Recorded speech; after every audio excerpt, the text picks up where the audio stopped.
What's up, guys? Welcome back to the channel. For those of you who don't know, my name is Chris Moore, and in today's video we're gonna be going over some products that you may need to set your bike up to go fast.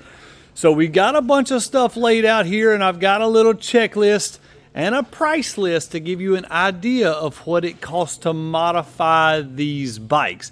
Now, this is going to be set up, I guess you would say, to make it go fast horsepower-wise with some cams, exhaust-wise horsepower, and then we're going to also be talking about the setup of the motorcycle, which is going to be talking more about lowering it and stretching it.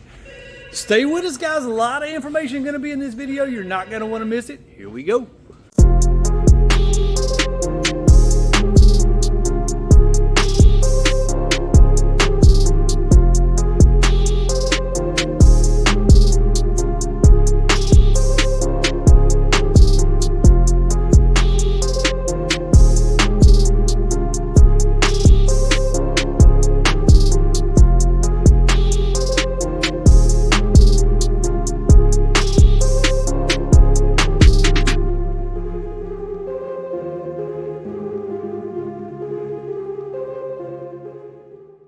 Alright, so let's just say you bought a brand new Hayabusa, and whether it be a Hayabusa or GSXR, ZX6, or any kind of bike, it came from the factory with a stock exhaust system.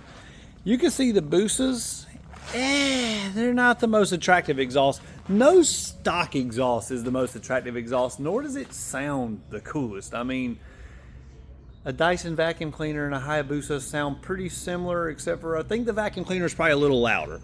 So anyways, the first thing you're going to want to do to this thing is put an exhaust system on it. So with a motorcycle, part of being, I guess you say, staying safe on the road is being heard. People got to hear you before they can look to see you. So with this exhaust, Brock's Performance, this is the Pentacarbon model. Now there are different models. So this is a short exhaust that is going to have a nice deep growl to it. It's going to be fairly loud compared to the stock one. And then this one over here is the CT single exhaust. Now this is on a GSXR 1000, but it's a longer exhaust that comes back past the factory rear passenger foot peg, which is going to be much quieter compared to this one. However, this one is much louder than this one. So exhaust, that's a must. So we're going to go over all the pricing stuff at the end on this stuff. But exhaust system, put that pretty much number one on your checklist. Typically, the next thing that people do after they do an exhaust system is going to be upgrade their air filter. Now, a factory air filter is an all paper element. This is a washable, reusable air filter that you can wash out that increases airflow. Now, this particular one I'm holding up, you can see right through it. This is a race only air filter. If you're going to be riding in the street, dusty environment, stuff like that, you would want the street version of this Sprint air filter, which is like an orange color, but it's still going to flow much more air than the stock one. The next thing in that same department would be a set of velocity stacks. Now I'm going to open this box up, show you what these things look like. I've got other videos that show installing these and what they do on the dyno, but a set of velocity stacks here. This is a BT Moto set. This is much shorter than the factory design. The factory design is very tall. These are very short. From the factory, I guess you would say the horsepower curve is going to go up, and then it rolls back down like this, okay? And let's just say this is our red line. Once you install velocity stacks, it's going to go up, and then it's going to go kind of just a straight line across. In other words, it doesn't have that drop off. So these are going to add horsepower in the high RPMs of your bike, no matter what kind of bike you have. If you get a shorter velocity stack than the factory, you're going to get more increased top end horsepower. So now that we've talked about the exhaust, we talked about the air filter, we talked about the velocity stacks, it's not fair that I don't show you what the sound difference is. Come on over here, take a listen to this. Is a bone stock Busa 2026. You guys stand right in here and listen to this stock exhaust. Now this is a cold start on a brand new one. Then we're going to do the cold start on the Brox exhaust.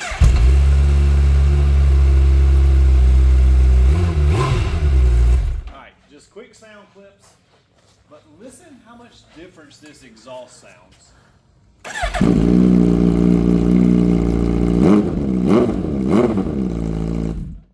Same bikes, same microphone, same everything, but major difference in sound. If you're riding down the road, whoa, somebody gonna look over there. You're gonna be a lot likely to more likely to be seen, a lot more likely to be safer on the road. The next thing, let's start to talk about our chassis a little bit. These are lowering links. There's two different types of lowering links. This is a fully adjustable set. I'm going to show you these, and then I'm going to show you the ones that are on this particular bike. This is a multi-hole setup. Basically, these are adjustable, just not fully adjustable. In other words, they've got a 1, 2, and 3 marks on the, I guess you would say, the adjustments. So you can do a 1-inch drop, a 2-inch drop, or a 3-inch drop. Where these are a threaded rod, you can literally lower it a 1/2 inch, 3/4 inch, 1 inch, whatever you want. You can dial it in and adjust it perfectly. You can see that we have that fully adjustable style on this GSX-R 1000. You can see the threaded rod there.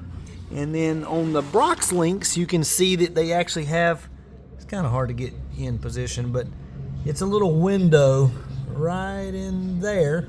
And you can see how much adjustment you have. This window, the same as on these. You can look in there and see. You want to make sure you have equal amount of threads on both sides, but you can fine tune and dial those in. Now, why would you want to lower your bike? Let's just say you're tall like me. You can touch the ground on this one just fine. Why would you want to lower it? Well, when you lower it, that's going to bring down the center of gravity, and that's going to make the bike, I guess you'd say, less likely to wheelie, or make it harder to wheelie. So if you're into doing stunts, stuff like that, lowering is not the thing.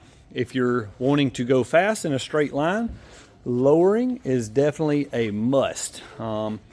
So bringing that center of gravity down helps a ton. Now, the next thing that we got here is our Brox Performance front end tie down strap kit. What does that do, and why would you want to do that? You can see the front end tie down strap kit here is bolted on to our brakes. So totally safe, not going to ever come loose. And basically what it does is it runs over the top of the frame rail there, okay? And it goes to the other side. And basically what it does is it compresses down our front forks. So you can see here, this is our stock fork travel from here to here. And you can see on this one, we've got it not tied down all the way, but it's definitely snugged up. You can see that we've got from here to here. So a lot less travel than what we would have from the factory. Now, from the factory, the front forks are like I guess you would say a pogo spring. So in other words, you bounce down, you put weight, and it's going to want to spring back up. Well, when you have the front end compressed, we take that spring back out. You know, in other words, there is no more spring. It's going to ride a little rougher, but no spring, less wheelie. And how does that work, guys? Think of it like a pogo stick. You push it down, and it bounces you back up. Well, if you nail the gas and the bike wants to wheelie a little bit, and then when it comes up, and then you let off the throttle and it comes back down, boing, it pops back up. So when you go to nail the gas again, the bike is going to be much more likely to come back and return to that wheelie than it would if it didn't have the front end strap kit. Another thing on lowering the front of these boosters, I don't have the parts laying here on our desk, but this particular Busa, we have changed out the upper triple trees. On Hayabusas, that is a must, because you can see from the factory here, the stock triple trees do not allow the forks to slide up through the top of the clamps. So you have to change these out. This particular one has the Brox Performance front end triple tree kit, which gives it the ability to slide up. Now, a GSXR, they have triple trees that you can slide up from the factory. So what we've done on this bike is we have slid the triple trees up 1.5 inches through, I guess you say we've lowered it 1.5 inches here, and we have the front end tie down strap kit here. So that has limited our travel and lowered our front, which gives us a nice super low look, and it's gonna make the bike way harder for it to pick the front end up. So think of it this way. Let's just say you had the same bike as your buddy. Both of you are gonna race for 10 seconds.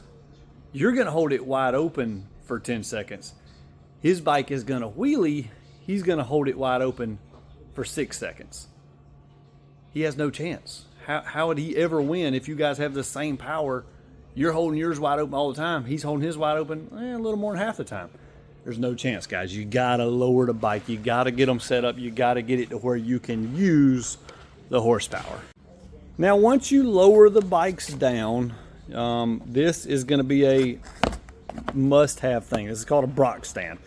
Adjustable kickstand. You can see from the factory, the bike leans over and it's, I guess you would say, stock-like position with the kickstand, but the kickstand is also super long because the bike is sitting up super high.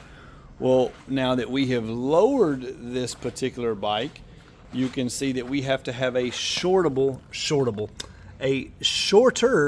adjustable kickstand, better known as shortable. So you can see this one even lower. It has a even shorter kickstand. So that's a must, something else you got to have if you're thinking about doing all this stuff. Now, the next thing we don't have there on the table, but we do have on these bikes, is an extended swing arm. So both of these bikes have DME adjustable swing arms. This particular Busa is stretched about 5 inches, okay? So this is a 2 to 6 inch, this is a 0 to 4 inch over swing arm. We're sitting about 4 inches over stock.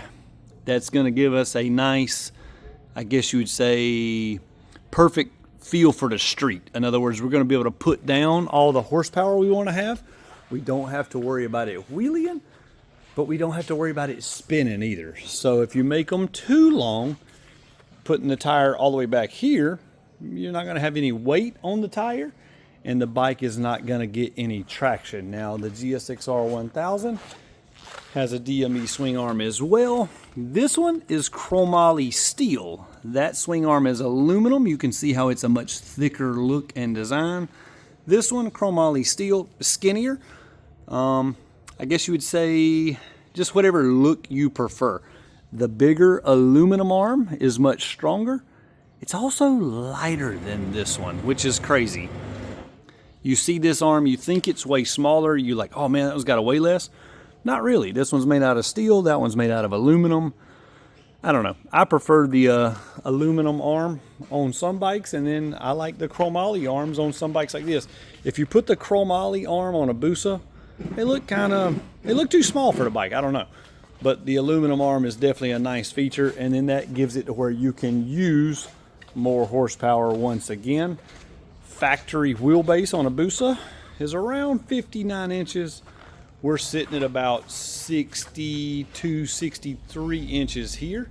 It's a really nice, really clean look. Same with the 1000. It's sitting about the 61 inch range. Looks super, super clean like that. And the bikes are still going to go in turns and handle pretty good as well. Now, not as good as a stock one. You know, this bike is made to corner. This bike is designed and set up to go straight. Not that there's anything wrong with one or the other. It's whatever you're setting your bike up to do. Your bike, your choice. But if you want to go fast in a straight line, you better pick this. So let's get down to some of our last parts. These are more for Hayabusas than they are for anything else. But the Gen 3 Hayabusa comes, what do you want to call it, de-restricted from the factory more in the camshafts than it does in the ECU. Now, a lot of bikes such as the GSXR 1000, the ZX10, basically all the new leader bikes, they come fully restricted in the ECU. So a simple reprogram and reflash in the ECU really, I guess you would say, wakes them up / makes a big difference, like as much as 35 horsepower gain on some of the 1000cc bikes.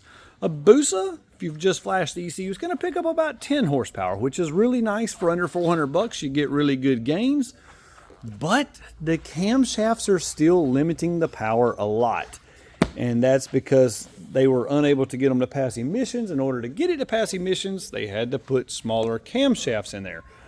You want to put out less, I guess you'd say, fumes and emissions. You take in less air. You take in less air, you make less horsepower. That is not what we want, but Brock's here has the solution for all that. So Brock's Performance, like I said, they developed these camshafts. They're more similar to the camshafts in the Gen 2 Hayabusa, which basically open this thing up and let it breathe like it's supposed to be able to.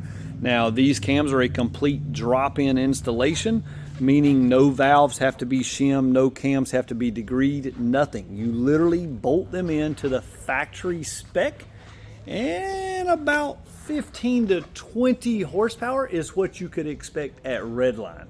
Peak power, yeah, okay, they make about 5 or 8 more, but when your power goes up and back down from the factory, these go up and keep going. And they are a must-have, especially if you're wanting to do high RPM and top speed runs on a Busa. These camshafts, an absolute must. I've also got one more little part here. These are pair valve block-off plates. These are very common on all motorcycles, whether it be a Yamaha, Kawasaki, Suzuki, whatever it is. This blocks off the emissions on, I guess you'd say, the valve cover. Near the spark plugs is where these would be located. This is a bolt-on thing. This is going to stop any unwanted pops or bangs on decel. So if you don't like hearing any noise on deceleration, popping and backfire, you could install those things, and that's going to quiet and everything down and give you a nice clean sound from your exhaust. The last of our parts list is going to be our clutch performance. Now, a lot of these new bikes, such as the Hayabusa, have a, I guess you would say, almost like a lockup style clutch that is going to keep the bike, basically is going to make the clutch last longer essentially, but it's also going to make it non-launchable. In other words, they are pretty well designed to not be able to slip these things. Well, in drag racing, unfortunately, we got to slip our clutch a little bit, boys, in order to get it off the line, to keep it smooth. You know, a nice steady like that versus a wheelie.